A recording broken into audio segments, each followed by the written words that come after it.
kesempatannya. Mari kita mulai dengan berdoa. Tuhan Yesus, terima kasih Bapa untuk malam ini kami dapat berkumpul di sini dengan keadaan yang sehat dan sempurna.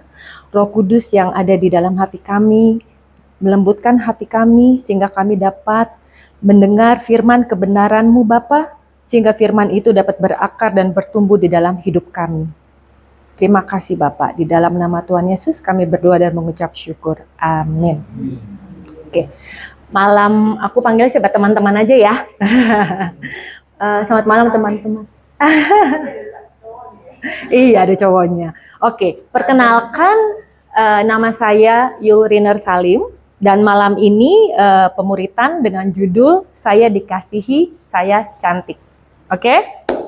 Oke, sebagai manusia kita ini tidak bisa dipungkiri, kita memiliki kebutuhan dasar yang sama, ya. Kebutuhan apa itu? Kita memiliki keinginan untuk dikasihi, diterima, dihargai. Ya, betul ya teman-teman ya. Pernah berpikir nggak, kenapa sih kita manusia memiliki kerinduan itu? Untuk dikasihi, diterima, dan dihargai. Setiap manusia memiliki kebutuhan ini karena kita diciptakan serupa dan segambar dengan Allah. Karena di 1 Yohanes 4 ayat 16b berkata Allah adalah kasih.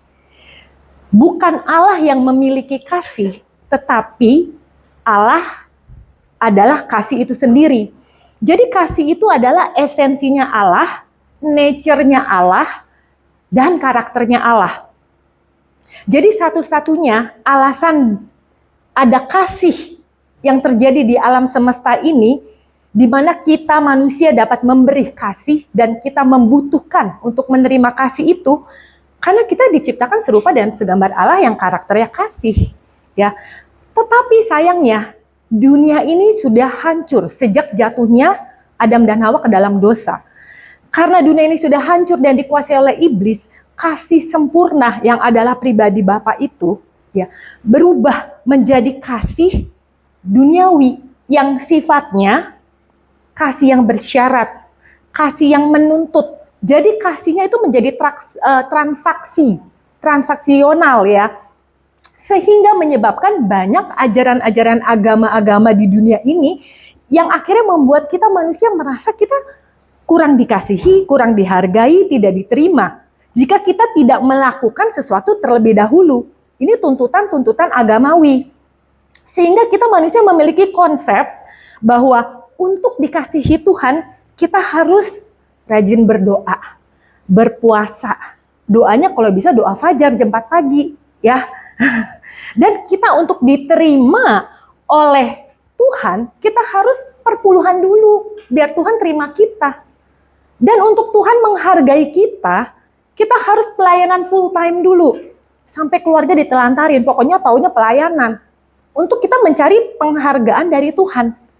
Ya, karena pola pikir kita yang salah ini, untuk kasih yang menuntut ini, membuat kita menjadi manusia apa? Yang performa, manusia yang mau melakukan sesuatunya. Kita ujung-ujungnya menjadi caper, cari perhatian. Dalam apa? Semuanya. Dari tindakan kita, ya, dari pelayanan kita, dari cara berpakaian mungkin kan kita suka ngeliat yang terlalu heboh ya. Karena kita mencari perhatian orang-orang dunia ini karena kita haus di dalam kita.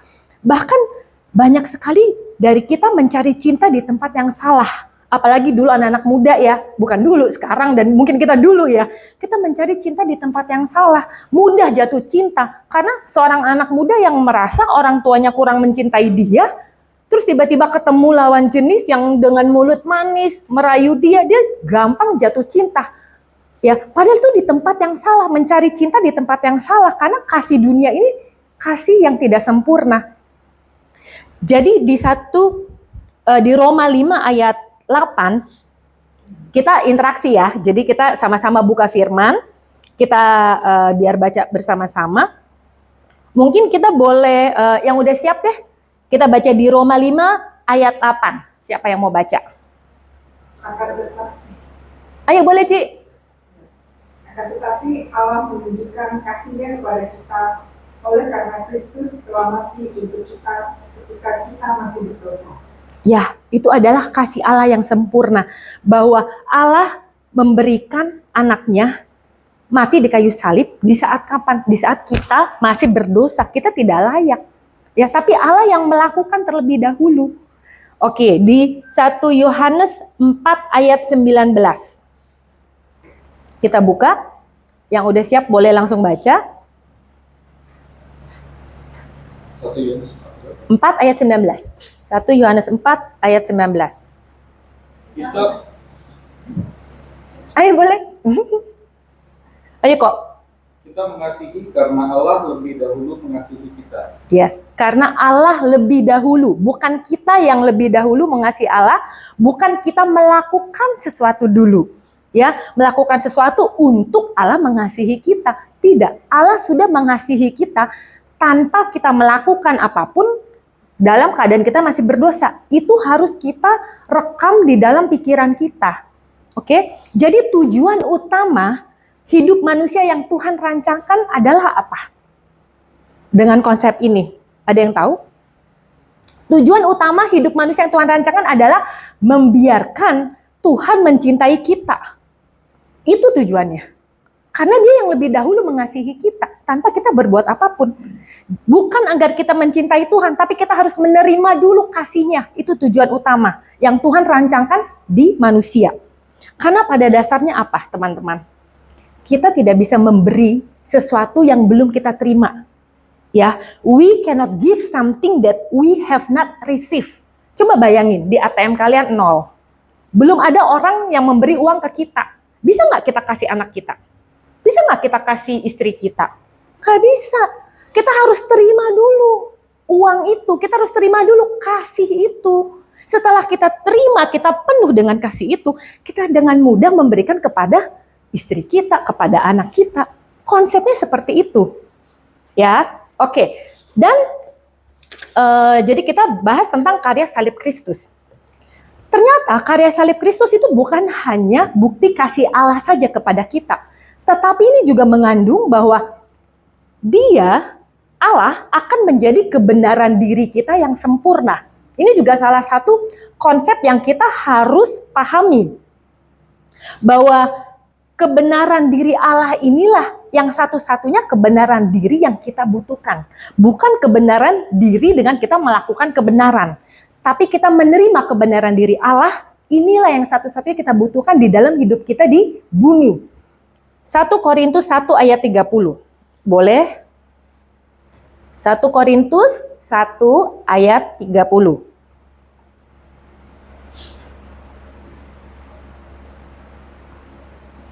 Siapa yang udah dapat? Tapi oleh Dia kamu berada dalam Kristus Yesus, yang oleh Allah telah menjadi hikmat bagi kita. Dia membenarkan dan menguduskan dan menebus kita. Ya, aku meng-highlight kata-kata ia membenarkan dan menguduskan dan menebus kita. Jadi pembenaran dan kebenaran diri itu adalah anugerah. Itu adalah karunia, hadiah. Hadiah kebenaran diri yang menjadikan kita benar diri di mana? Di hadapan Allah. Di tentang kebenaran diri ini banyak sekali firman-firman yang bahas tentang ini.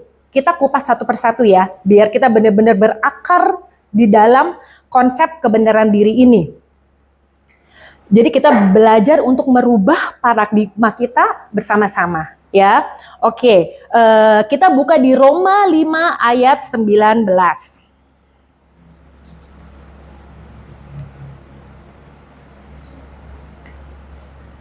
Jadi sama seperti oleh ketidaktaatan satu orang, semua orang telah menjadi orang berdosa. Demikian pula oleh ketaatan satu orang, semua orang menjadi orang benar. Iya. Jadi di sini dia mengatakan di Roma 5 ayat 19. Ketidaktaatan satu orang, semua orang menjadi berdosa. Ini ketidaktaatan siapa? Adam dan Hawa. Jatuh dalam dosa, dia yang jatuh dalam dosa, tapi kita semua sekarang statusnya orang berdosa. Bukan karena kita melakukan perbuatan dosa, bukan. Bayi, nguek, belum ngelakuin apapun, status identitasnya orang berdosa. Karena apa yang ketidaktaatan Adam dan Hawa dulu. Terus selanjutnya, demikian pula oleh ketaatan satu orang, semua orang menjadi orang benar. Ini ketaatan siapa? Yesus Kristus.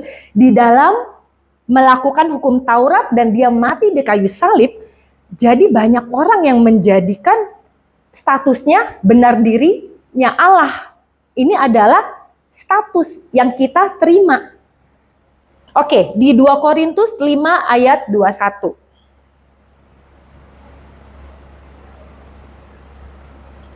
Boleh langsung baca? Dia tidak mengenal dosa telah dibuatnya menjadi dosa karena kita, supaya dalam dia kita dibenarkan oleh Allah. Ya. Jadi dia tidak mengenal dosa. Yesus Kristus yang tidak mengenal dosa dan dia tidak pernah berdosa. Tapi dijadikan apa? Dijadikannya berdosa untuk siapa? Untuk kita. Untuk kita apa? Untuk kebenaran diri kita. Untuk kita dibenarkan oleh Allah. Kita dibenarkan oleh Allah bukan karena perbuatan benar kita, tapi karena ketaatan Yesus. Yesus yang melakukan semuanya dan dia memberikannya kepada kita. Jadi kitalah menjadi kebenaran diri Allah. Di Kolose 1 ayat 21 dan 22. Kolose 1 ayat 21 dan 22. Kolose 1. Ayat 21 dan 22. Juga kamu yang dahulu hidup jauh dari Allah dan yang memusuhinya dalam hati dan pikiran seperti yang nyata dari perbuatanmu yang jahat. Sekarang diperdamaikannya di dalam tubuh jasmani Kristus oleh kematiannya untuk menempatkan kamu kudus dan tak bercela dan tak bercacat di hadapannya. Ya, di sini dari kalau dulu ya saya mendengar firman ini, banyak sekali menurut aku juga orang Kristen terlalu fokus dengan diri kita sehingga kita saat membaca ini kita hanya mengutip apalah hidup kudus dan tidak bercelah. Jadi seakan-akan kita ini dituntut untuk hidup kudus dan tidak bercelah, ya. Padahal kan di sini dituliskan untuk menempatkan. Kata-kata menempatkannya ini sering kita miss, kita lewatkan karena kita fokusnya kepada kamu hidup kudus dan tak bercelah dan tak bercacat di hadapannya. Ujung-ujungnya apa? Kita menjadi mengupayakan kekudusan itu dengan kekuatan kita. Bahayanya kalau kita fokus kepada diri sendiri dengan menghidupi kekudusan dan tak bercela dan bercacat ini akan menjadi dua. Ada dua arah. Satu, kita menjadi kesombongan rohani. Di saat manusia fokus kepada diri sendiri, dia melakukan, mungkin dia merasa dia sudah cukup kudus, cukup benar, cukup rohani, sehingga dia menjadi kesombongan rohani.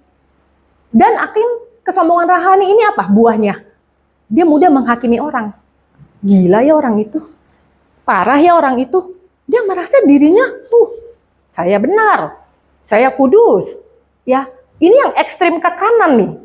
Ya, atas fokus kepada diri sendiri. Dan padahal standarnya Tuhan kekudusan itu jauh dari apa yang dapat manusia lakukan. Contohnya, Firman berkata, jangan berzina. Tapi Tuhan Yesus berkata apa? Kamu pikirkan aja di dalam pikiran kamu, itu sudah berzina, itu sudah berdosa. Standar Tuhan Yesus itu jauh. Ya, dia bilang, kasihilah musuhmu. Jika dia nampar pipi kanan, kamu kasih pipi kiri. Ya, padahal menurut saya waktu saya renungin ya, kita mengasihi musuh itu nggak gampang loh. Gampang nggak teman-teman? Nggak gampang. Jangankan mikirin musuh deh. Bayangin mikirin gini deh. Suami istri kesel nih sama pasangannya ya. Saat kita kesel, kita nggak mudah lu mengasihi dia. Betul nggak? Betul kan?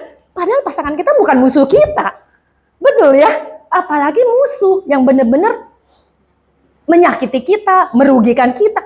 Nggak gampang untuk mengasihi. Tapi standarnya Yesus adalah kita harus mengasihi.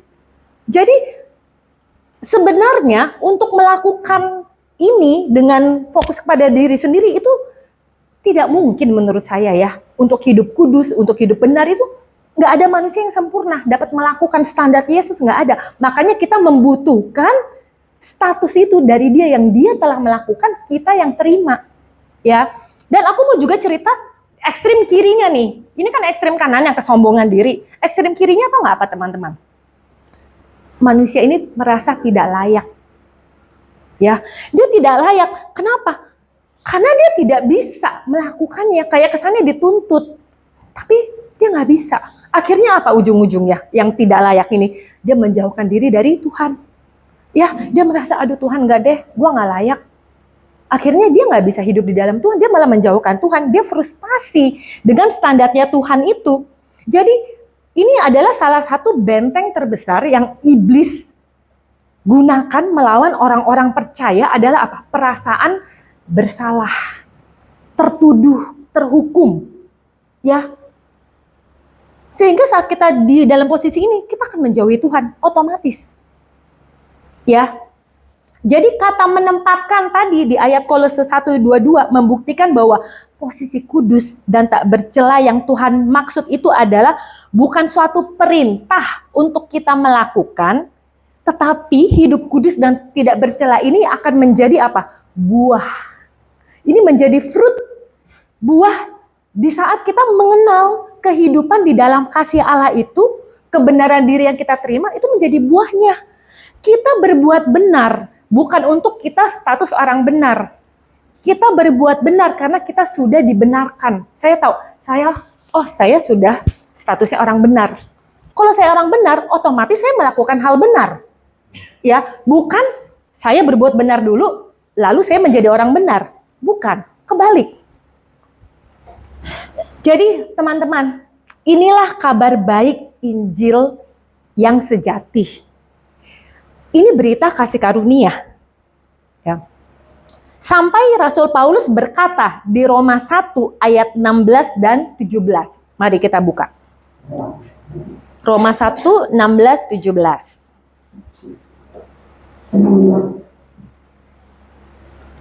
Sebab aku mempunyai keyakinan yang kokoh dalam Injil, karena Injil adalah kekuatan Allah yang menyelamatkan setiap orang percaya. Pertama-tama orang Yahudi, tetapi juga orang Yunani. Sebab di dalamnya nyata kebenaran Allah yang bertolak dari iman dan memimpin pada iman. Seperti ada tertulis, orang benar akan hidup oleh iman. Ya. Di sini Rasul Paulus mengatakan, kalau versi King James Version-nya ya, Inggrisnya, aku tidak malu akan apa? Akan berita Injil ini, bahwa kita dikasihi Allah, Allah mengasihi kita terlebih dahulu, dan kita dibenarkan. Itu suatu pemberian. Ini adalah Injil sejati kasih karunia. Lalu dibilang di bawahnya apa? Orang benar akan hidup oleh iman. Tapi pertanyaan saya, iman kepada siapa dan iman apa? Jadi kita jangan salah konsep. Untuk mengulas tentang iman, kita buka di Roma 4 ayat 4 sampai 5. Roma 4 ayat 4 sampai 5. Kalau ada orang yang bekerja, upahnya tidak diperhitungkan sebagai hadiah, tapi sebagai haknya. Tetapi kalau ada orang yang tidak bekerja, namun percaya kepada Dia yang membenarkan orang durhaka, imannya diperhitungkan menjadi kebenaran. Ya. Jadi di ayat 4 dia kan bilang, kalau orang bekerja, upahnya tidak diperhitungkan sebagai hadiah, tetapi haknya. Jadi intinya gini, kalau kita mengupayakan kebenaran diri itu, artinya kita tidak hidup oleh iman. Karena kita merasa dengan kebenaran kita sudah layak. Ya, tapi kan Tuhan maunya apa? Sebelum kita melakukan apapun, tapi kita percaya akan karya salib Yesus itu, kita beriman, kita dibenarkan.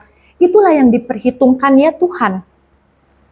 Jadi Allah memanggil kita bukan untuk beriman kepada iman atau kepada perbuatan baik kita atau hal-hal tertentu lainnya, tetapi untuk percaya hanya kepadanya, kepada salib Kristus, bersandar dan bergantung kepada Injil ini. Itu yang Tuhan mau. Dan dari tadi kita bahas ya selalu tentang salib Kristus, tentang kasih Allah dan kebenaran diri. Sekarang penebusan seperti apa sih salib Kristus itu? Seberapa dahsyatnya efeknya salib Kristus itu? Kita bisa buka di Ibrani 9 ayat 12. Jadi ini bukan saya yang mengatakan tapi firman yang menjawab ya. Ibrani 9 ayat 12. Dan dia telah masuk satu kali untuk selama-lamanya ke dalam tempat yang kudus, bukan dengan membawa darah domba jantan dan darah anak lembu, tetapi dengan membawa darahnya sendiri, dan dengan itu ia telah mendapat kelepasan yang kekal. Oke, aku baca di King James Version ya, karena ini agak berbeda di endingnya. Neither by the blood of goats and calves, but by his own blood he entered in once into the holy place, having obtained eternal redemption for us. Jadi kan kalau Indonesia kan dengan itu ia telah mendapat kelepasan yang kekal. Betul, ini penebusan yang kekal. Tapi untuk siapa? Di bahasa Inggrisnya ditulis having obtained eternal redemption for us. Ya, ada tulis di situ. Jadi ini penebusan yang bukan kaleng-kaleng, teman-teman. Ini penebusan yang kekal. Kekal itu artinya selama-lamanya, tidak ada yang dapat merubahnya. Ya, udah pasti kekal. Ini penebusan dengan darah yang mahal. Ya, yang efeknya itu kekal. Lalu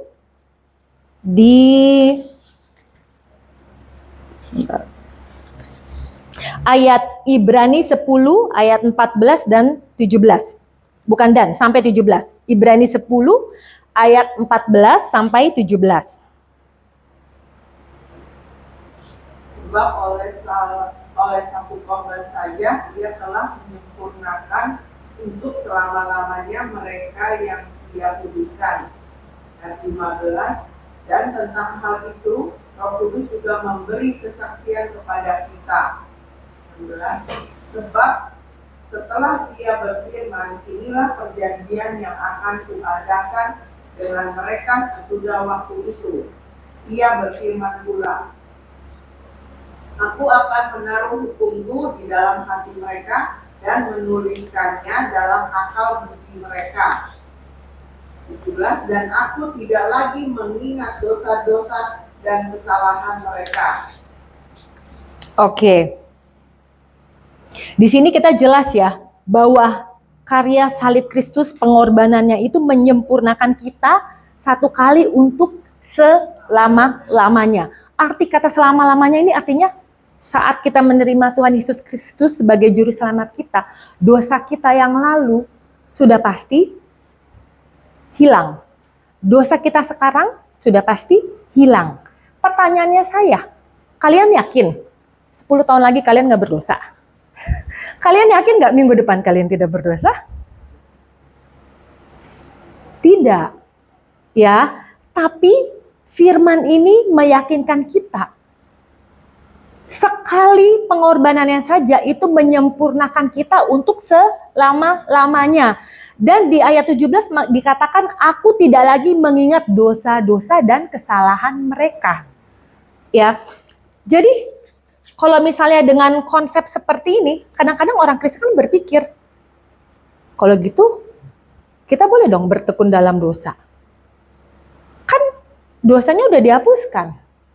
Dia tidak mengingat dosa kita lagi. Boleh dong kita melakukan dosa? Jawabannya adalah sekali-kali tidak. Ya, di Roma 6 ayat 1 sampai 2. Coba kita baca bersama-sama. Roma 6 ayat 1 sampai 2. Jika demikian, apakah yang tidak kita katakan? Bolehkah kita bertekun dalam dosa supaya semakin bertambah kasih karunia itu? Sekali-kali tidak. Bukankah kita telah mati bagi dosa? Bagaimanakah kita masih dapat hidup di dalamnya? Ya, di Roma ini jelas-jelas dikatakan kita sudah mati bagi dosa. Sesuatu yang mati nggak mungkin hidup kan? Ya, jadi tidak dipungkiri kita hidup di dunia, kita sebagai orang percaya masih bisa jatuh dalam dosa. Jatuh dengan bertekun itu berbeda. Ya, jatuh dalam dosa.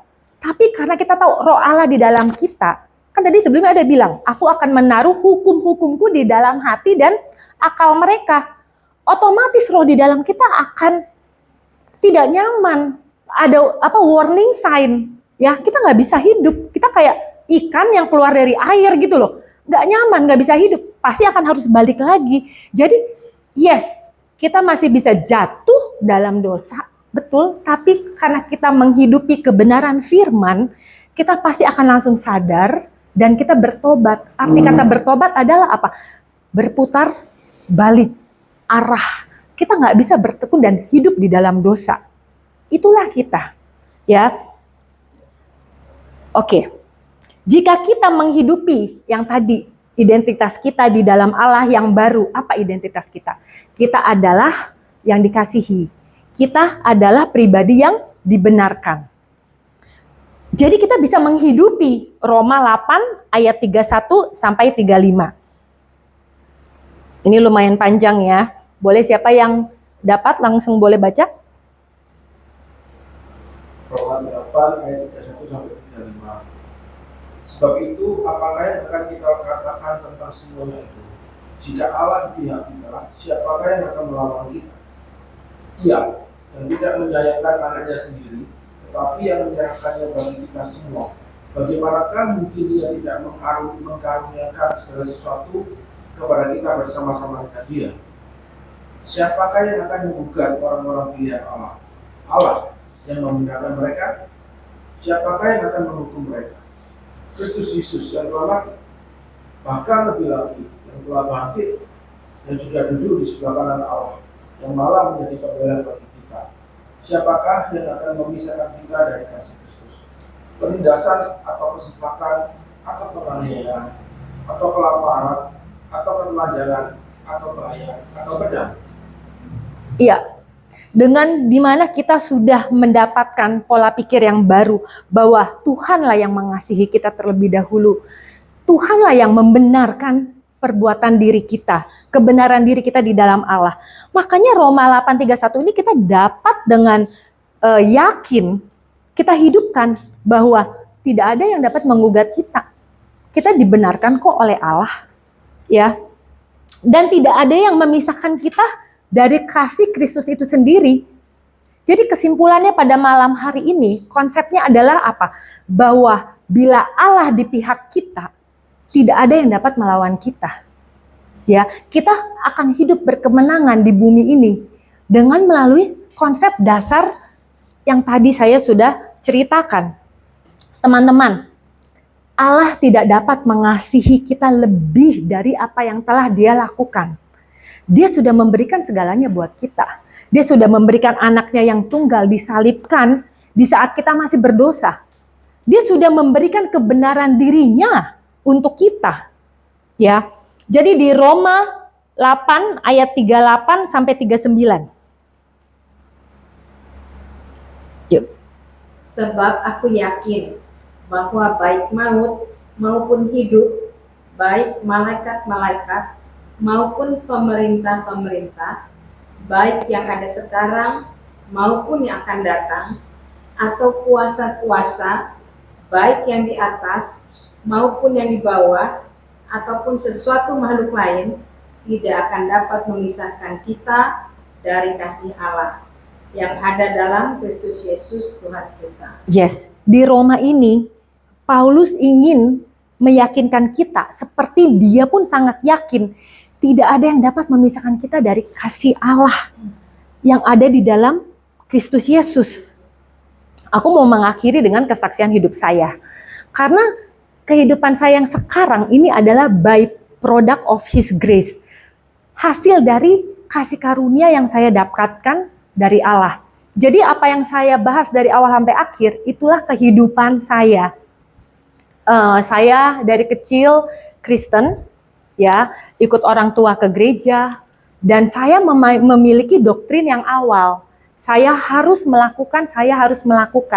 Jadi ujung-ujungnya pemahaman saya dengan Tuhan, hubungan saya dengan Tuhan adalah hubungan transaksional. Ya, teman kuliah saya bisa mengatakan, wah Yun waktu kuliah mah rohani. Saya di rumah setel lagu rohani, di mobil setel lagu rohani. Ya, saya doa pagi jam 4. Apa yang belum saya pernah lakukan? Doa puasa rajin, persekutuan rajin. Saya lakukan semua, bahkan perpuluhan rajin sampai buah sulung pun rajin. Saya nggak bilang ini adalah perbuatan yang buruk, tidak. Tapi dasarnya dari mana dulu? Saya waktu itu terserang dari dasar transaksional. Kenapa saya melakukan ini? Karena saya mengharapkan Tuhan memberkati saya. Tuhan melindungi keluarga saya. Saya mengharapkan itu dengan perbuatan saya. Jadi saya menuntut Tuhan balik atas apa yang telah saya perbuat. Ini banyak terjadi konsep di orang-orang Kristen. Terus terang, karena inilah kehidupan saya dulu. Ya, saya ingin keluarga saya dilindungi, diberkati secara finansial, kesehatan, semuanya saya lakukan itu semua. Ya, tapi saya kesannya di dalam hati pasti menuntut Tuhan balas dong. Ya, tapi sampai satu saat di mana terjadi keterpurukan hidup saya. Terus terang, saya gagal menikah, saya bercerai. Suami saya narkoba dan kita selesai. Bukan itu doang. Perusahaan papa saya, yang papa saya bangun dari awal, ya, bangkrut di tangan mantan suami saya. Jadi waktu saya bercerai itu, saudara tahu nggak? Di tabungan saya itu cuma 20.000, nggak ada uang. Perusahaan bangkrut dan kita bercerai.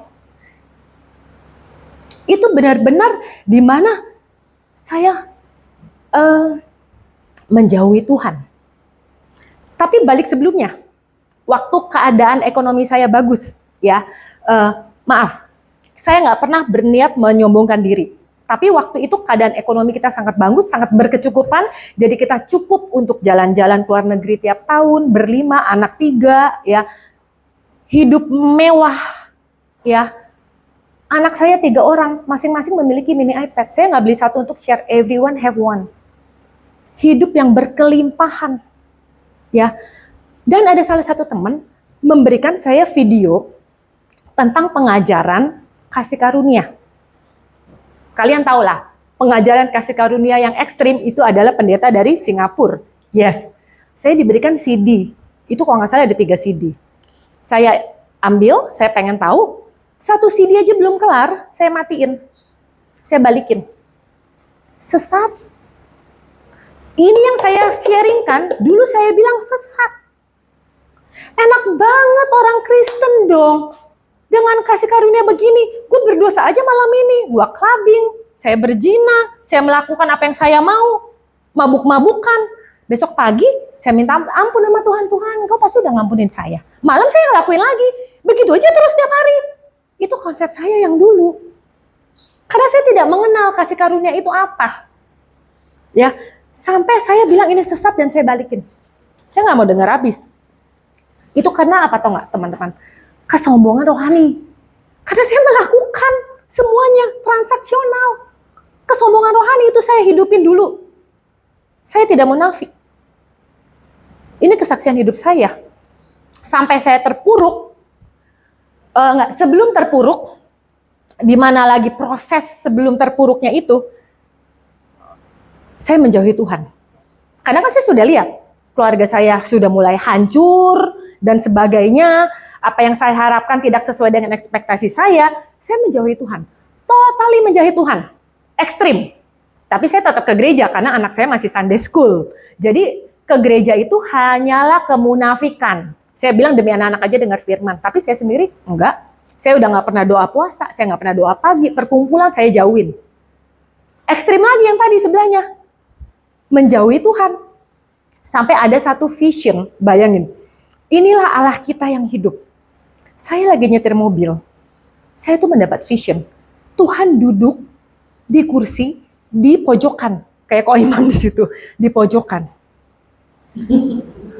Ada Yesus. Ya, waktu saya menyetir ya, padahal saya lagi nyetir, saya melihat vision itu dan Tuhan berkata apa? Come back to me. I miss you. Tapi saat itu saya jawabnya apa? No, tidak Tuhan. Belum saatnya. Keluarga gue belum pulih. Ya, no, I do not want. Dia ngomong itu 3 kali. Come back to me. No. Tapi Tuhan gak maksa. Dia tetap duduk aja di situ. Tapi itulah Tuhan kita. Dia tidak pernah meninggalkan kita. Tuhan yang selalu mengejar kita. Dia tuh bucin tahu sama kita.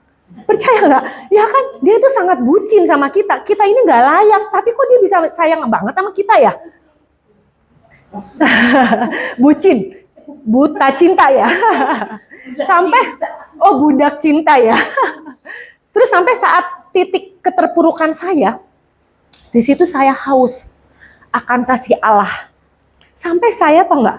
Saya mencari pengajaran yang tadi saya tolak. Saya cari di YouTube, saya dengar pengajaran itu, saya menangis, saya mendapatkan kasih Allah yang sempurna. Sampai saya ngomong ke salah satu teman saya, coba ya di Jakarta, ada gereja seperti yang di sana, yang mengabarkan kasih karunia. Akhirnya dia menyebutkan satu gereja, akhirnya saya ke sana sampai sekarang kita masih di sana. Itulah Tuhan kita. Ya, Tuhan nggak mau kita tuh mengasihi Tuhan karena kita memiliki apa? Agenda kedua. Kita mengharapkan dia melakukan sesuatu. Dia mau kita mengasihi dia itu dengan tulus. Bahwa Tuhan, aku tuh mengasihi kamu karena aku tahu kamu tuh sayang sama aku loh. Jadi saat kita berdoa, di saat kita berpuasa, di saat kita kasih perpuluhan, dasarnya bukan transaksional lagi. Dasarnya, oh Tuhan, thank you Lord. Because you love me so much. That's why I want to give this to you. Sampai lagu ini menjadi rema buat saya. Ada satu lagu gini. Dengan apa kan ku balas segala kebaikanmu. Ya, itu sampai jadi rema buat saya. Aduh Tuhan, what can I do for you? Because for your perfect love for me. Jadi sekarang posisi saya bukan transaksional lagi sama Tuhan. Sehingga saya mengalami restorasi di keluarga, di finansial. Ya, jadi sampai sekarang ya teman-teman, saya pun masih bertumbuh akan pengenalan akan kasih Allah. Saya baca, ini ayat terakhir. Efesus 3 ayat 18 sampai 19. Saya baca ya. Aku berdoa supaya kamu bersama-sama dengan segala orang kudus dapat memahami betapa lebarnya dan panjangnya dan tingginya dan dalamnya kasih Kristus. Dan dapat mengenal kasih itu sekalipun ia melampaui segala pengetahuan. Aku berdoa supaya kamu dipenuhi dalam seluruh kepenuhan Allah. Jelas-jelas firman di sini mengatakan kasih Allah itu melampaui segala pengetahuan kita. Our small brain, otak kita yang kecil, tidak akan sanggup contain His great love. Tidak akan sanggup menampung kasih Tuhan. Karena kasih Tuhan itu sangat melebihi dari pengetahuan kita. Jadi kita belajar di hidup kita untuk dapat mengenal betapa lebarnya kasih Tuhan. Betapa panjangnya, tingginya, dan dalamnya kasih Tuhan. Karena itu tidak ada batasnya kasih Tuhan itu. Jadi kita dapat menerima lebih banyak. Kita dapat merasakan lebih banyak. Kita dapat mengalami lebih banyak kasih itu. Dengan tinggal di dalam pribadi kasih itu sendiri. Ya, jangan cari di tempat yang lain. Dialah sumber satu-satunya. Di saat kita semakin mempercayai dan menghidupi, kita pun dengan otomatis berbuah dengan alami kehidupan yang benar, kehidupan yang kudus. Ya, kita dapat memuji dan mengasihi Allah dengan dasar yang benar. Jadi teman-teman, di dalam Kristus Yesus kita sudah menjadi pribadi yang dikasihi, dibenarkan, dan diterima Allah. Karena Allah bucin sama kita. Ya, marilah kita renungkan, kita percayai, dan kita terima Injil yang sejati ini. Kita tutup dengan doa ya. Tuhan Yesus, terima kasih Bapa untuk kasih-Mu yang sempurna di dalam hidup kami dan kebenaran diri Allah yang Engkau berikan atas kami. Biarlah roh Allah yang hidup di dalam kami yang selalu mengingatkan kami bahwa kami adalah umat yang dikasihi dan dibenarkan di dalam Yesus Kristus. Biarlah kami selalu mengalami kasih-Mu di sepanjang hidup kami. Kami berakar, bertumbuh dan bersyukur selalu atas kasih-Mu itu Bapa. Terima kasih Tuhan. Di dalam nama Tuhan Yesus kami berdoa dan mengucap syukur. Haleluya. Amin.